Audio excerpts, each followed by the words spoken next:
जमलेल्या माझ्या तमाम हिंदू बांधवांनो, भगिनींनो आणि मातांनो,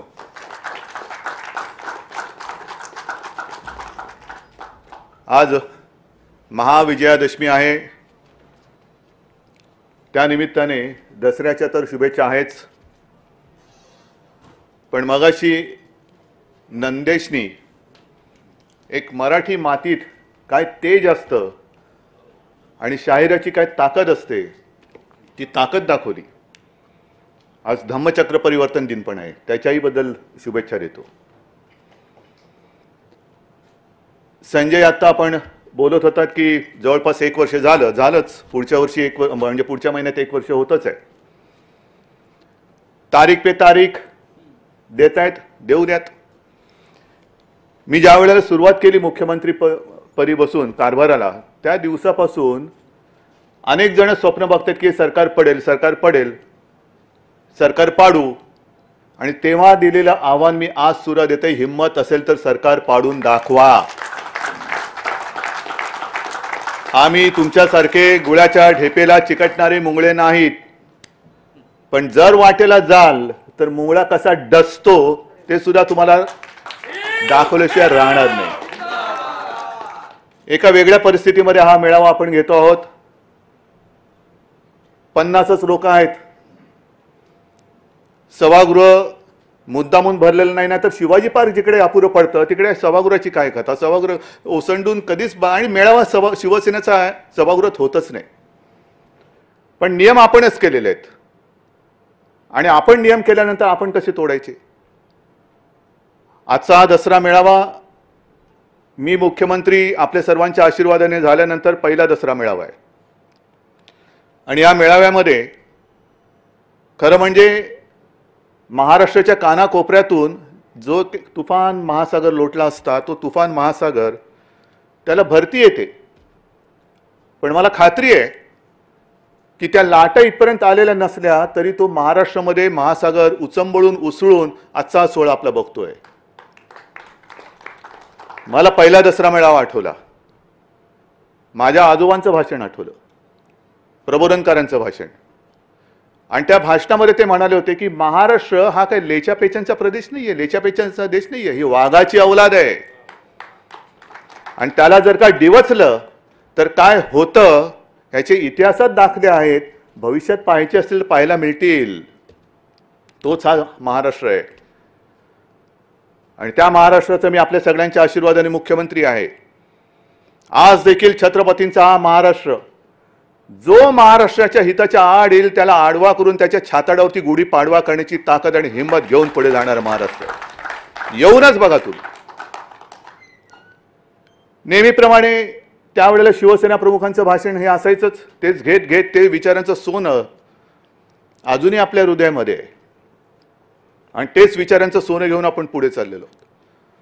पण प्रत्येक दसऱ्या मेळाव्याला नेहमी बातम्या यायच्या की आज शिवसेना प्रमुख काय म्हणणार. तसंच आज पण आलंय, उद्धव ठाकरे काय बोलणार, कोणाला टार्गेट करणार. हा दसरा मेळावा म्हणजे काही टार्गेटपणा नाही आहे कोणालाही टार्गेट करायला. पण काही जणांना काय होतं की सध्या करोना जोरात आहे, बिहारमध्ये मोफत लस देणार आहेत. पण आपल्याकडे काही जणांना दरवर्षी लस इंजेक्शन देण्याची गरज असते. काही जणांना इंजेक्शनही माणसाची चालत नाहीत, त्यांना गुराढोरांची इंजेक्शने द्यावी लागतात. आणि काही जण तर अशी बेडकं असतात, म्हणजे तुम्हाला माहिती आहे सध्या एक बेडूक आणि त्याची 2 पोरं, या पक्षातून त्या पक्षात, त्या पक्षातून त्या पक्षात. आणि मी लहान असताना एक गोष्ट किंवा कविता किंवा गाणं काहीतरी होतं, बेडकीच्या पिल्लाने बैल पाहिला, तसं या बेडकाच्या पिल्लाने वाघ पाहिला. आणि वाघाची डरकाळी ऐकली. मग जाऊन बाबाला सांगितलं आणि बाप आवाज काढतोय पण असा चिरका आणि किरका आवाज येतोय, तर बेडूक कसा काय वाघ होऊ शकेल. होऊ शकत नाही. तर ही अशी काही सगळी जी काय लोक आहेत त्यांचं नाही म्हटलं तरी थोडाफार एक समाचार घेणं गरजेचं आहे. मी गेले वर्ष मुख्यमंत्री पदाला होत आलं, पण 6 महिने फेसबुक लाईव्हच्या माध्यमातून आपल्या सर्वांशी संवाद साधतोय. आणि त्याही वेळेला मी म्हटलं होतं की शक्यतोवर मी फेसबुक लाईव्ह करत असताना मी माझ्या महाराष्ट्राच्या कुटुंबियांशी बोलत असतो. आज माझं शिवसेनेचं कुटुंब आणि महाराष्ट्राचं कुटुंब एकत्र होऊन माझे शब्द ऐकतायत. पण तेव्हा एकदा मी असं बोललो होतो की मुख्यमंत्री पदाचा मास्क बाजूला ठेवून जसा आज तो ठेवलेला आहे, मी एक ना एक दिवस आपल्याशी बोलेन. आणि म्हणून कदाचित जर इकडचा शब्द तिकडे गेला तर मुख्यमंत्री असं म्हणतात, मुख्यमंत्र्यांना शोभतं का, तर मुख्यमंत्री आणि शिवसेना पक्षप्रमुख असं थोडंसं एक संमिश्र भाषण मी करण्याचा प्रयत्न करतोय. मला संयमाचं महत्त्व माहिती आहे, कारण संयमातला स गेला तर यम राहतो. तो कोणाच्या नशिबी जाईल तो जाऊ देत. पण माझा प्रयत्न असा राहणार आहे की शक्यतोवर संयमाने बोलायचं. मगाशी हे सगळे मुद्दे आपल्या लोकांच्या डोक्यामध्ये घोळतातच आहेत. हे यांना बोलायचं करी. एवढं सगळं होतंय, टीका होते, टिप्पणी होते, चारित्र्यहनन, खोटे नाटे आरोप, आळ घेतले जात आहेत. पण शिवसेना गप्प कशी?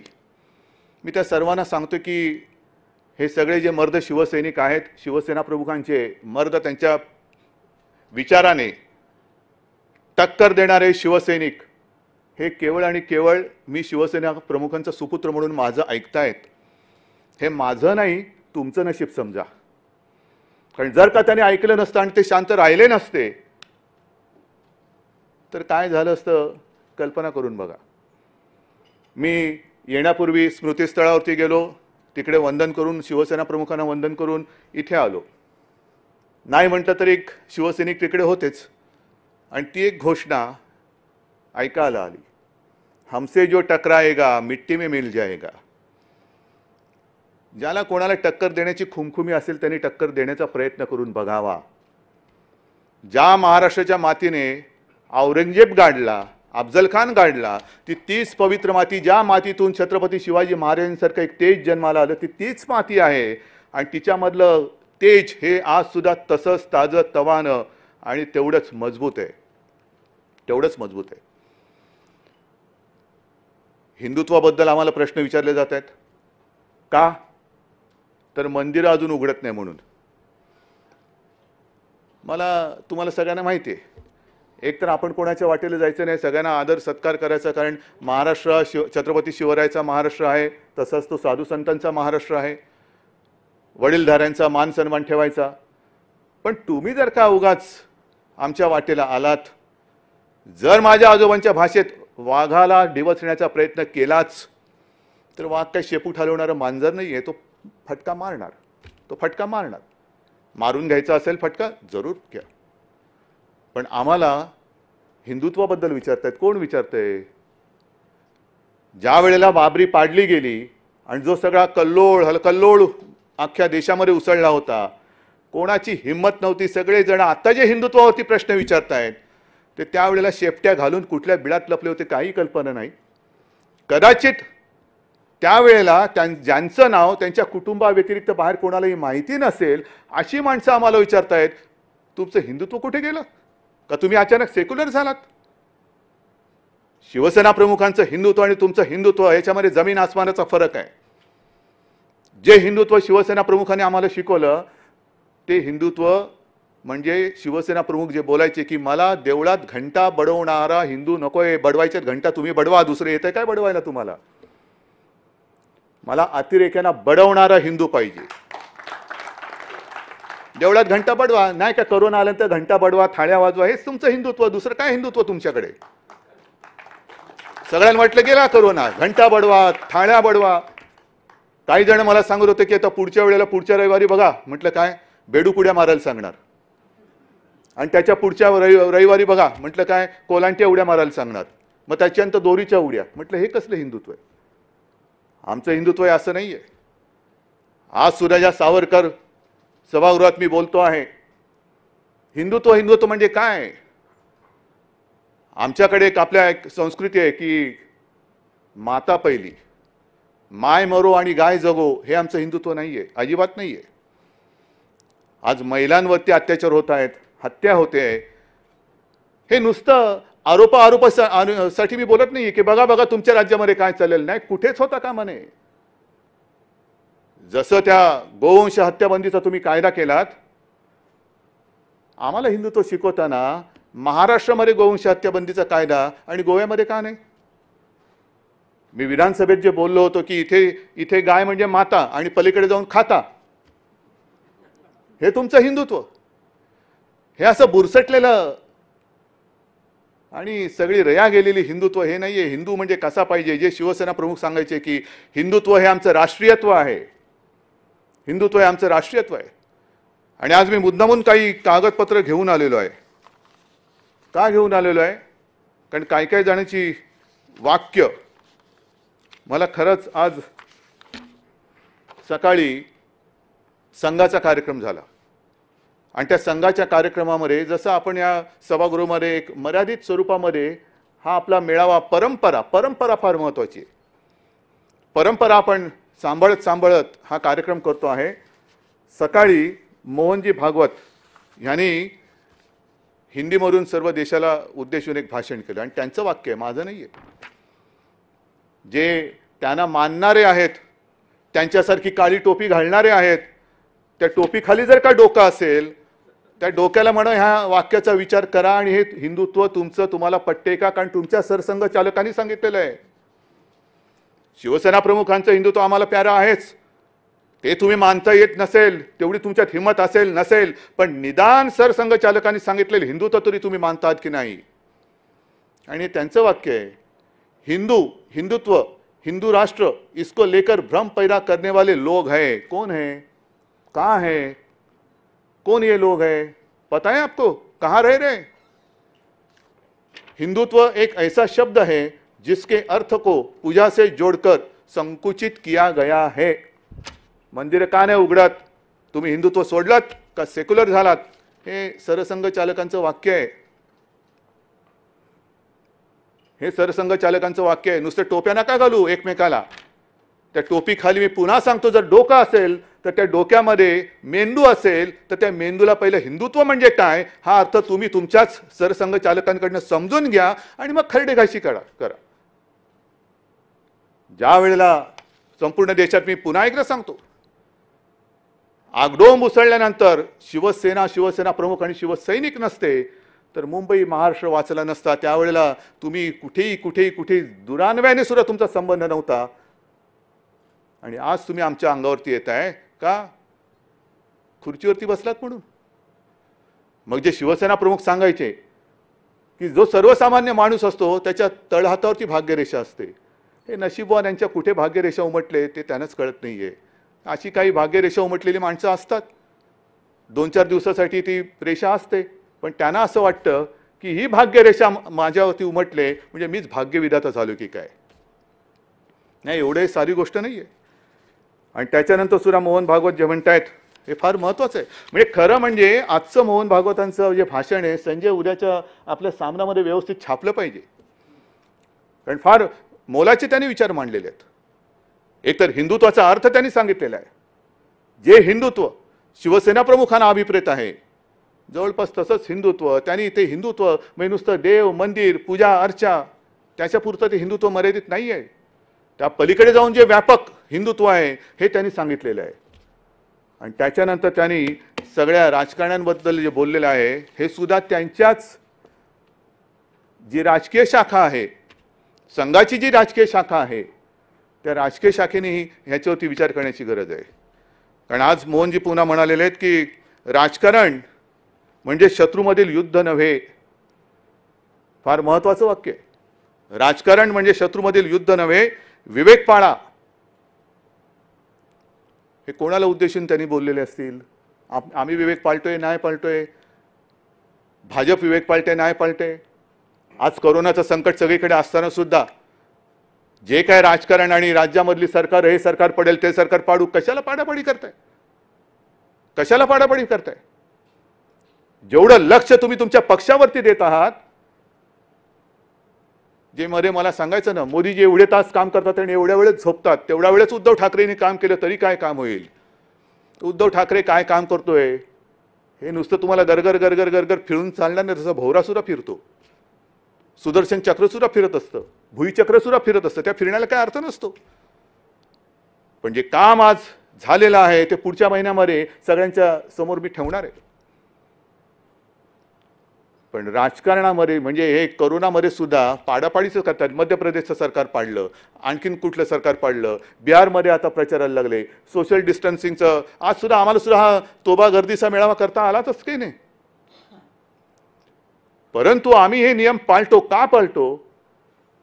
की मी मुख्यमंत्री म्हटल्यानंतर मी महाराष्ट्र राज्याचा कुटुंब प्रमुख आहे. मला माझ्या जनतेची, तुम्हाला नसेल, तुमच्यासाठी महाराष्ट्रातली जनता, देशातली जनता म्हणजे मतं असतील, पण माझ्यासाठी ती माझ्यासारखी हाडामासाची रक्ताची माणसं आहेत. माझी ती माणसं आहेत, माझी ती कुटुंबीय आहेत. म्हणून हे उगाच नाही लावून फिरत माझी कुटुंब माझी जबाबदारी. पण तिकडे पाडापाडी करताय. पण जेवढं लक्ष तुम्ही तुमच्या पक्षावरती देताय त्यातलं थोडं लक्ष तरी देशावरती द्या ना. आज देश रसातळाला चाललेला आहे.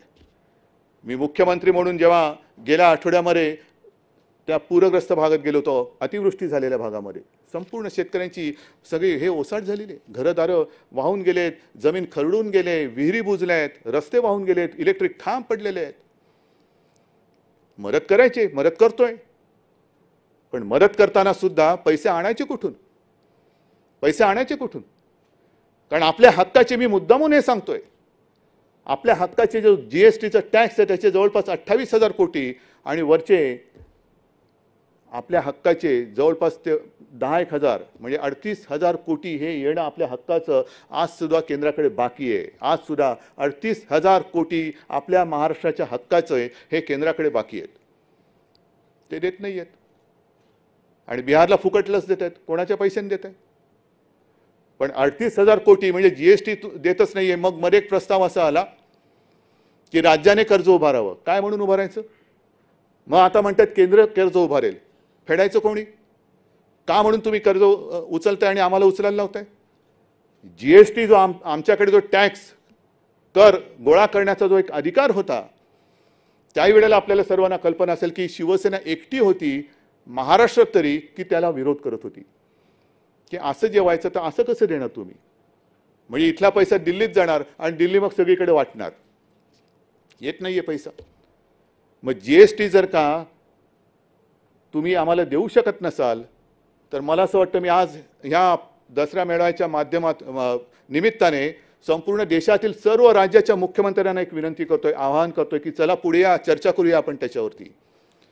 जीएसटीची जी काय कर पद्धत आहे ही जर का फसली असेल, आणि मला वाटतं फसली ती, आमच्या हक्काचा पैसा जो आम्हाला मिळाला पाहिजे तो मिळत नाही. प्रत्येक जण ठो ठो ठो ठो बॉम्ब मारतोय. पत्रावरती पत्र लिहिले जात आहेत, त्या पत्राला केराची टोपली दाखवली जाते. आणि ते जर का पैसे मिळत नसतील आणि ही जीएसटीची पद्धत जर का फसलेली असेल तर मला असं वाटतं पंतप्रधानांनी सुद्धा प्रामाणिकपणाने चूक मान्य करून एक तर त्याच्यात सुधारणा केली पाहिजे, आणि नाही तर ही जीएसटीची पद्धत रद्द करून पुन्हा जुन्या कर प्रणालीवरती जाण्याची आज गरज असेल तर तसं त्यांनी गेलं पाहिजे. की मी आज देशातील सगळ्या मुख्यमंत्र्यांना आवाहन करतो, या आपण बोलूया, सगळेजण आपण बोलूया.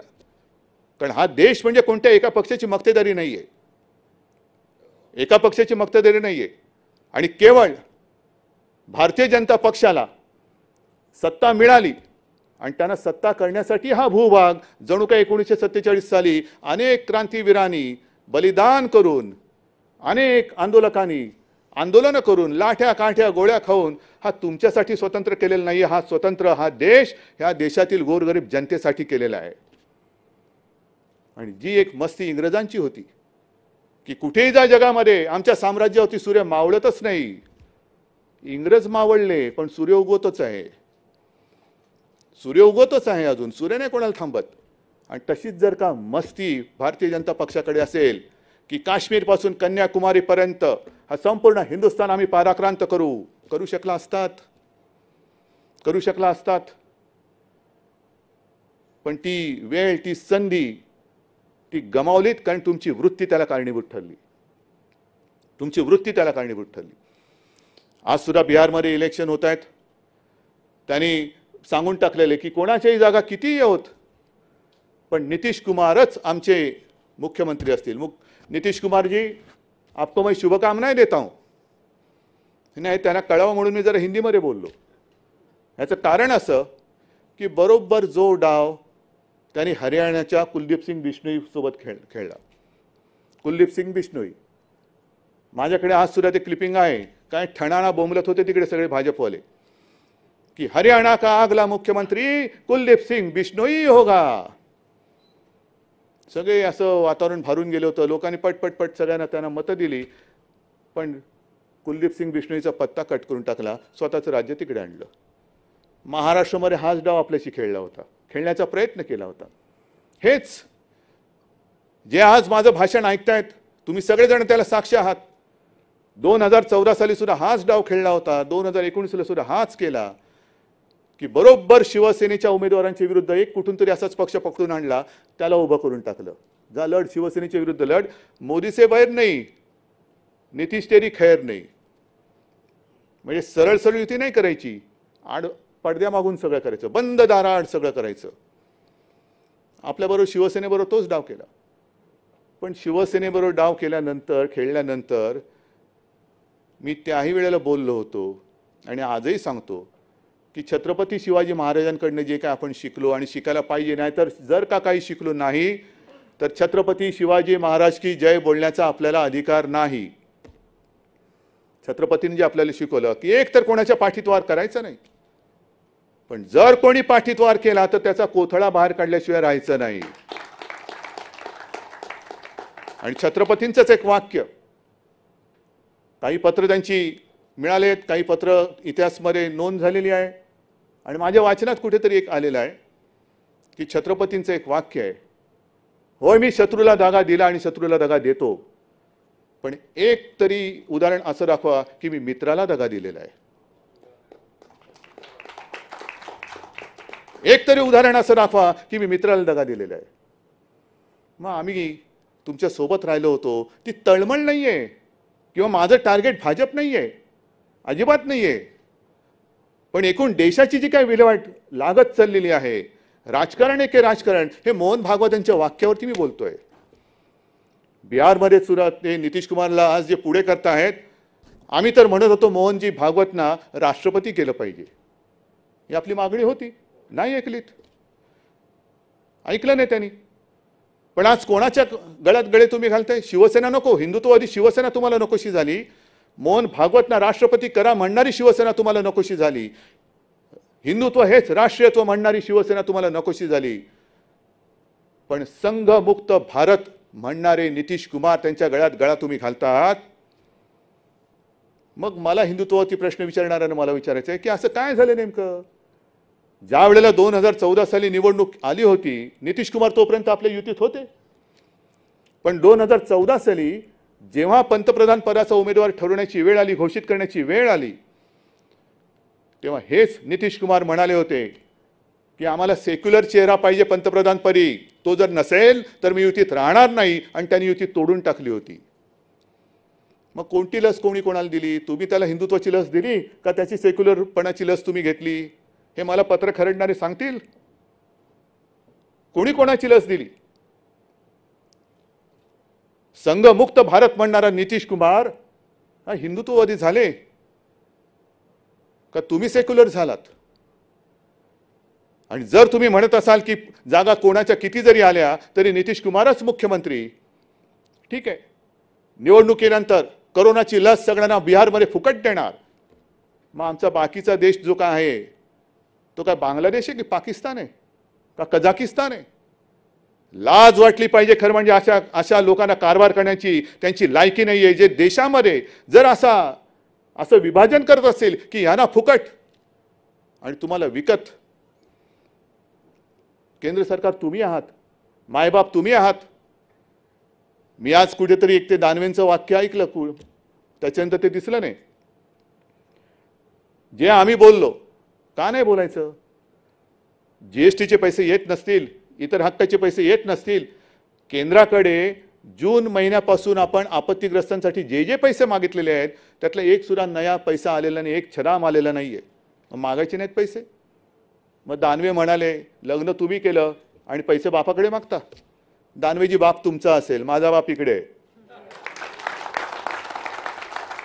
माझा बाप इकडे आहे आणि तो माझ्या सोबत आहे. कधी कधी माझ्या शरीरात असेल, कधी माझ्या विचारात असेल, पण मला भाडोत्री बाप कोणाला स्वीकारण्याची माझी तयारी नाही. ते भाडोत्री बाप तुमचे तुम्हाला लख लाभो, पण माझे आई बाप सगळे माझ्या या मातीमध्ये आणि माझ्या सोबत आहेत. पण का पैसे मागायचे नाहीत? लग्न आम्ही केलं, जरूर केलं, पण लग्न करताना बाप तर सोडा हो, आहेराची पाकिट ज्याला देत होतो ना, तो आहेर घेऊन पळालेला आहे. मोजतो म्हणाले, मोजतो आणि मोजून देतो, मोजतच बसलाय. खाल्ले की काय खाल्ले देव जाणे. पण आहेराची पाकिट पळवणारे तुमचे जर का बाप असतील तर ते तुम्हाला लख लाभो. माझे आईबाप हे इकडेच आहेत. हे सगळं मी तुम्हाला बोलतोय कारण हे गेल्या काही महिन्यातलं दाटून साठून सगळं आलेलं आहे. आज आपण विजयादशमी करतो. रामाने रावणाचा वध केला. आपण एक सिंबॉलिक रावणाचा वध करतो. 10 तोंडाचा रावण. अनेक तोंड आहेत. हे 10 तोंडाचा रावण 10 तोंडांनी महाराष्ट्रावरती आलेला आहे. एक तोंड म्हणते रावणाचं, रावण की मुंबई हा पाकव्याप्त काश्मीर झालेला आहे. मुंबई पाकव्याप्त काश्मीर, पाकव्याप्त काश्मीर सोडून द्या. कारण मला वाटतं जर मी विसरलो नसेन तर मोदींनी आपल्याला सांगितलं होतं 2014 साली की पाकव्याप्त काश्मीर मी भारतात आणल्याशिवाय राहणार नाही. बोलले होते ना. पाकव्याप्त काश्मीर लांब राहिलं. आपल्या भारताचा जो काश्मीर आहे तिकडे ज्यांना मुंबई हे पाकव्याप्त काश्मीर वाटते त्यांना म्हणा अनधिकृत सोडून द्या. 370 कलम काढलेला आहे. पण अधिकृत तरी 1 इंच जमीन आज तरी जाऊन तुम्ही घेऊन दाखवा. आज तरी जाऊन घेऊन दाखवा तुम्ही आणि मग आमच्या अंगावरती या. घरी खायला मिळत नाही म्हणजे मुंबईमध्ये यायचं आणि वरती दाखवायचं की आम्ही कष्ट केलेले आहेत. मुंबई महाराष्ट्राचं मीठ खायचं आणि नमक हरामी करायची. ही असली सगळी रावणी अवलाद. महाराष्ट्राची बदनामी कशासाठी करायची? ह्याचं कारण कोरोनाचं संकट असताना सुद्धा जवळपास 16,000 कोटी त्यातले 2 चीनी कंपन्या बाहेर काढा. येत्या 8-15 दिवसामध्ये आणखीन काही हजार कोटीचे सामंजस्य करार आपण करतो आहोत. महाराष्ट्रामध्ये चहूबाजूने उद्योजक येऊ इच्छित आहेत. त्यांना आपण आमंत्रण देतोय. काय केलं शिवसेनेने? मराठी माणसाला वडापाव दिला. हो दिला. भीक मागून खायचं नाही. जे खाशील ते हक्काने खा, मेहनतीचं खा, हा त्याचा मागचा संदेश होता. आणि आज सुद्धा जे हजारो कोटींचे आपण एमओयू केलेले आहेत. काय झालं एमओयूचं? पहिल्या सरकारच्या काळात पण झालेले होते. पण आपण जे एमओयू मला वाटतं जून-जुलैमध्ये केले होते, बहुतेक सगळ्या उद्योजकांना आपण जमिनी दिलेल्या आहेत. त्यांच्या बहुतेक सगळ्या उद्योजकांच्या अटीतटी शर्ती काढून त्यांनी नाही म्हटलं तरी एक सुरुवात केलेली आहे. हे शिवसेना करते. महाविकास आघाडीचं सरकार करते. हजारो कोटीचे एमओयूज म्हणजे हजारो कोटीची गुंतवणूक ह्या आपल्या महाराष्ट्रामध्ये येते. ही महाराष्ट्रामध्ये येते कोणासाठी येते? या भूमिपुत्रांसाठी येते.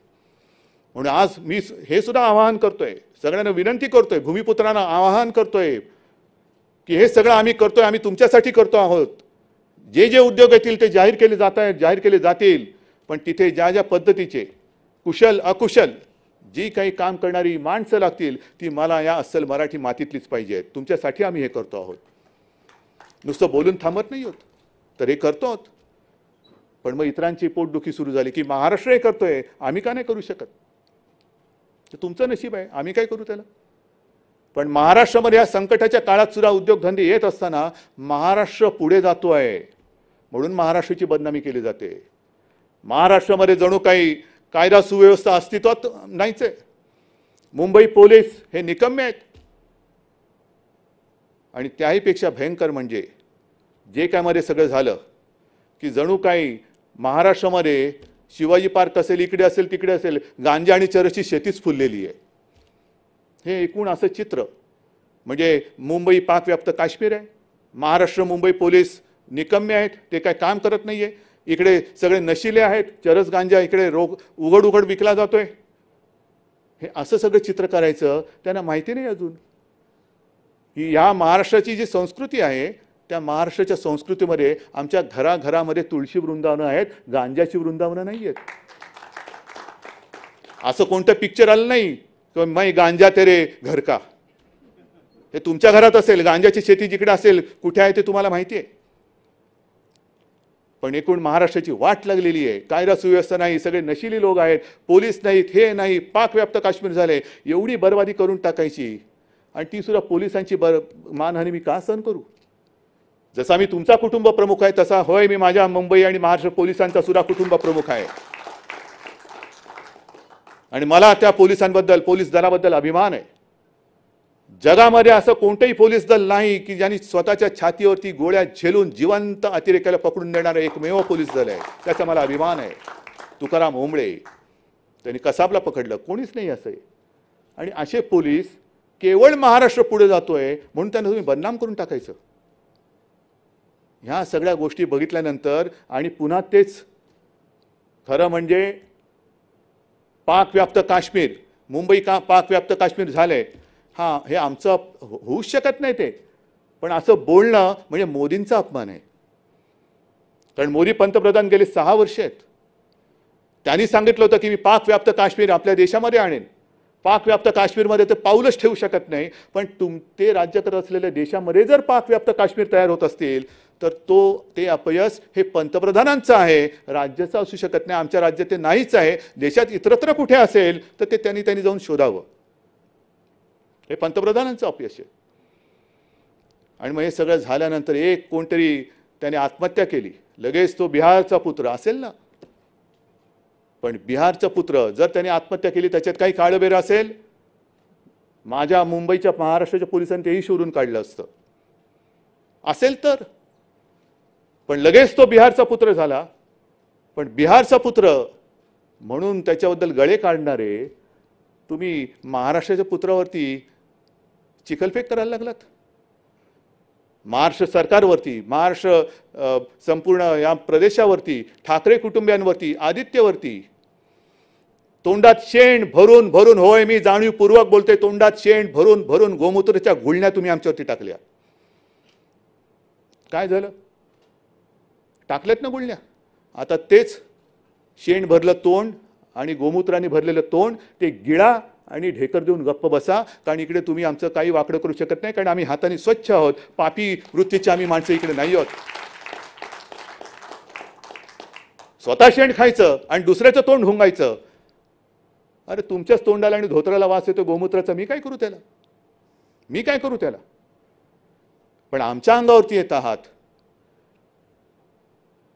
हा जो काही महाराष्ट्राचा द्वेष आहे, महाराष्ट्र द्वेष्टे, ही सगळी अवलाद बघितल्यानंतर मी तमाम माझ्या महाराष्ट्रातील माता भगिनींना आणि बांधवांना एक आवाहन करतोय की सावध राहा, सावध राहा. हे एक तर देश खतम करतायत. देशाचे तुकडे आपण होऊ देणार नाहीत. मुंबई तर ते महाराष्ट्रापासून तोडू शकतच नाहीत. कारण शिवसेना प्रमुखांनी, याच शिवसेना प्रमुखांनी शिवतीर्थावरून इशारा दिलेला आहे की जो कोणी मुंबई महाराष्ट्रापासून तोडण्याचा प्रयत्न करेल त्याच्या देहाचे आम्ही तुकडे केल्याशिवाय राहणार नाही. ही शिवसेना जिवंत आहे आणि शिवसेना मुंबईचा लचका कोणालाही महाराष्ट्र द्वेष्टाला तोडू देणार नाही. हा संपूर्ण आमचा इतिहास आहे. ही सगळी आमची वृत्ती आहे. हा आमचा स्वभाव आहे. आम्ही शांत आहोत पण शंड नाही आहोत, अजिबात नाही आहोत. ती आमची संस्कृती आहे. जर आमच्याशी सभ्यतेने वागाल तर आम्ही सुद्धा सभ्यतेने वागू. नाहीतर रामदास म्हणालेच आहेत, भले तरी देऊ काय ती कासेची लंगोटी, नाहीतर नाठाळ्याच्या हाती हाणू काठी. ही काठी बिठी तुमच्याकडे नुसती लाठीकाठी असेल, पण आमच्याकडे मनगट असं मजबूत आहे. तलवारीने युद्ध जिंकलं जातं, पण तलवार पकडायला मनगट मजबूत असतं. ते मनगट आमच्या शिवसैनिकांमध्ये आहे आणि या महाराष्ट्रातल्या छत्रपतींच्या मर्द मराठी माणसामध्ये. बोलण्यासारखं खूप आहे, सांगण्यासारखं खूप आहे, पण हे सांगत सांगत सांगत सगळं गेलं तर ह्यांचे सगळे जे काही कोण किती म्हणजे पापामागून पाप ही उघडी पडायला लागतील. जो काही कारभार आम्ही करतो आहोत तो तुमच्या सगळ्यांच्या हितासाठी आणि तुमच्या सगळ्यांच्या आशीर्वादाने करतोय. पण भारतीय जनता पक्ष जे काय करत आहे, अरे निदान या मातीशी तरी आणि तुमच्या मातेशी तरी इमान ठेवा ना.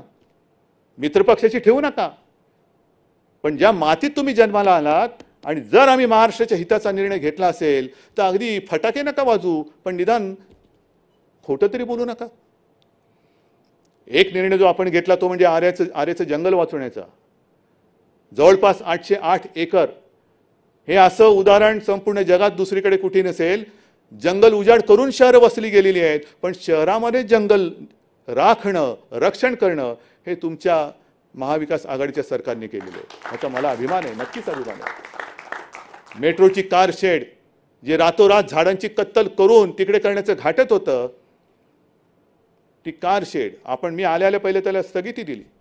स्थगिती दिल्यानंतर अभ्यास झाला. आता अभ्यास किती काळ करायचा? तुमचं सरकार गेलं तरी तुमचा अभ्यास होत नाही, त्याला मी काय करू? तुमची शिकवणी नीट लावा. मी कशाला सांगू तुम्हाला कोण टीचर पाहिजे? पण आपण ती जी कारशेड आहे ती आता कांजूरमार्गला नेतोय. नगरविकास मंत्री इकडे बसलेले आहेत. एक नया रुपया खर्च न करता सरकारची जमीन, त्याच्यावरती कोणतेही लिटिगेशन नाही, काही नाही. ती जमीन आपण मेट्रोसाठी घेतलेली आहे. आणि ही मेट्रो मग किती पैसा वाया गेला हा कोण देणार? कोणताही पैसा वाया गेलेला नाही, अजिबात नाही. त्या बरोबर लाईन ज्या आहेत, मेट्रो 3 असेल, 6 असेल, आणखीन काय असेल, ह्याच्या पुढे जाऊन सांगतो की तिकडे जो काय जी कार शेड होणार आहे ती कार शेड तिकडे झाल्यानंतर केवळ कांजूरमार्गपुरती नाही, आरेपुरती नाही, तर पुढे कल्याण डोंबिवलीपर्यंत तो जो मार्ग जाणार आहे त्याच्यासाठी ती कार शेड तिकडे होणार आहे. हे करायचं नाही. पण केल्यानंतर सुद्धा असं काही ठोठो बोंबलायचं की जणू काही आम्ही मोठंच काहीतरी घोडं मारलंय आणि काय सांगलं म्हणाले, विलासी राजा आणि त्याची अहंकारी मुलं. ठीक आहे ना. मग मी असं म्हटलं तर अहंकारी राजा आणि कळसूत्री बाहुल्या, हे नुसतं असं फिरवत बसायचं. बोट वर केलं की टांग, यांची टांगवर होते, हे बोट वर केलं की हात वर होतो, हे दुसरं बोट केलं की दोन्ही टांगावरती होतात. आता काय वर तुमचं काय वरनं काय करतील दोरीवरनं, मला काय माहिती तुमच्या वरच्या जोडीला तुमचं कोणते अवयव जोडले गेलेत. पण ही कळसूत्री बाहुल्यांचा खेळ आता महाराष्ट्राने संपवलेला आहे आणि यापुढे महाराष्ट्रामध्ये कळसूत्री बाहुल्यांचा खेळ होणार नाही. इकडे मर्द मावळ्यांचंच सरकार येणार आहे, मर्द मावळ्यांचं सरकार येणार. आणि म्हणून बांधवांनो आणि भगिनीनो, मी मगाशी म्हटलं की बऱ्याच काही गोष्टी घेऊन आलेलो आहे, पण सगळ्या गोष्टी सांगत बसण्यात तसं काय मला वाटतं उगाच वेळ काढण्यात काय अर्थ नाही आहे. पण एकूण एकच गोष्ट महत्त्वाची जी सांगतो की जे काही चाललेलं आहे संपूर्ण देशात हे फार विचित्र चाललेलं आहे. कोरोनाचं संकट आहेच, जगभरामध्ये संपूर्ण अर्थव्यवस्था ही खिळखिळी झालेली आहे. आणि अशा या परिस्थितीमध्ये देशाच्या अर्थव्यवस्थेकडे लक्ष न देता केवळ सरकार पाडापाडी करण्यामध्ये जर भारतीय जनता पक्षाला रस असेल तर मला असं वाटतं अराजकाला आपण आमंत्रण देतो आहोत, अराजकाला आमंत्रण देतो आहोत. जे मी येताना बघत होतो कुठल्या तरी एका देशामध्ये धान्याची कोठारं फोडली जात आहेत. कारभार कसा करावा? आपण नेते आहोत, तुम्ही नेते आहात. ज्या वेळेला मला आठवतंय जून जुलैच्या सुमारास माननीय पंतप्रधानांनी एक व्हिडिओ कॉन्फरन्स घेतली आणि देशातील सर्व प्रमुख राजकीय पक्षांच्या नेत्यांना प्रमुखांना त्यांनी व्हिडिओ कॉन्फरन्सच्या माध्यमातून विचारलं होतं की चीन हा पुढे सरकतोय, काय करायचं? आम्ही त्यांना सांगितलं होतं की आम्ही प्रधानमंत्रीजी तुम्ही नेते आहात, आमचा तुमच्यावरती विश्वास आहे. युद्धाच्या काळात आम्ही राजकारण करणार नाही, अजिबात करणार नाही. जे तुम्ही ठरवाल आमचा तुम्हाला पाठिंबा आहे, आमचा तुमच्यावरती विश्वास आहे, कारण आम्हाला माहिती आहे की तुम्ही लेचेपेचे नाही आहात. मग जर हे आम्ही करू शकतो तर करोनाचं संकट ह्याच्यामध्ये तुम्ही राजकारण करता? मंदिरं उघडा, मंदिरं उघडणार आहे. मला काही हौस नाही की सगळं काही लॉकडाऊन करून दाखवले. काय दाखवलं? टाळेबंदी. अजिबात नाही. लॉकडाऊन करण्याची काही मला हौस नाही आहे. सगळ्या गोष्टी हळूहळू करत उघडत जातो आहोत. पण आज जे तुमच्या सरसंघचालकांनी सांगितलेलं आहे की हिंदुत्व म्हणजे नुसतं पूजा अर्चा यांच्याशी जोडला गेलेला तो एक संकुचित शब्द नाही आहे. बरंच काय ते बोललेत, मुस्लिम बांधवांबद्दल सुद्धा ते बोललेत. ऐका जरा त्यांचं ऐका. जी शिकवण त्यांच्याकडनं तुम्ही घ्यायला पाहिजे ती न करता त्यांच्या शिकवण्याकडे लक्ष न देता जर तुमचं लक्ष खुर्चीवरती असेल तर तुमच्या खुर्चीचे पाय विचार नसल्यामुळे कधी कापले जातील हे सांगता येत नाही. पाया मजबूत पाहिजे. आज सगळी एनडीए म्हणून जी काही आघाडी केली होती ती आघाडी तुटून गेलेली, काय एनडीए शिल्लक नाही राहिलेली. पहिला आपल्याशी खेळ करायला गेलेले, आपण तडाखा दिला, अकाली दल गेली, मग मला वाटतं ते गोरखा काय त्यांचं ते गेले, खडसे गेले, आणखीन कोणतरी ते जात आहेत. म्हणून मी परवा मला प्रश्न विचारला की तुमची प्रतिक्रिया काय, तेव्हा मी हेच सांगितलं होतं की यशाची शिखरं पादाक्रांत करतायत, जरूर दहीहंडी फोडायला वरती गेलेत, पण वरती गेल्यानंतर तारेला लटकू नका, कारण खालचं सगळं गेलं, येणार कसे खाली? हंडी आणि तुम्ही दोघे एकदम खाली. दहीहंडी फोडताना सुद्धा पाया मजबूत असावा लागतो. आणि तो जर का पाया तुमचा मित्रपक्षांचा हल्ला असेल, तुमचे पायाचे दगड जर निष्ठत असतील, विचार नाही, आचार नाही, काही नाही, संस्कृती नाही, तर असं सरकार हे जास्त काळ टिकू शकणार नाही. आमचं सरकार कधी पाडायचं आहे माझं आव्हान आहे, पण तुमचं सरकार पहिलं सांभाळा, तुमचं सांभाळा. कारण एक दिवस जनता उठेल आणि ते म्हणतील हे नाही तर कोण, हा जो काय प्रश्न होता, तर जनता म्हणेल कोणी चालेल पण हे नको. हा विचार आता सुरू झालेला आहे, कोणी चालेल पण हे नको. आणि म्हणून मी बिहारच्या जनतेला सुद्धा एक सांगतोय की डोळे उघडून मतदान करा. मी कोणाला करा मला माहिती नाही, ते तुमचं तुम्ही बघा. पण हे जे काय यांचे छक्के पंजे चालतात त्याला बळी न पडता तुम्ही मतदान करा. आणि महाराष्ट्रामध्ये सुद्धा, कारण मध्ये मध्ये काय होतं, काय आलं रे, तर त्याला आत घेऊन मी संपवतोच. मध्ये मध्ये काय होतं, आता गेल्या 2 आठवड्यापूर्वी मराठा समाजाला, ओबीसी समाजाला, धनगर समाजाला मी सर्वांना सांगतोय की बाबांनो, आम्ही तुमचे आहात, हे सरकार तुमचं आहे.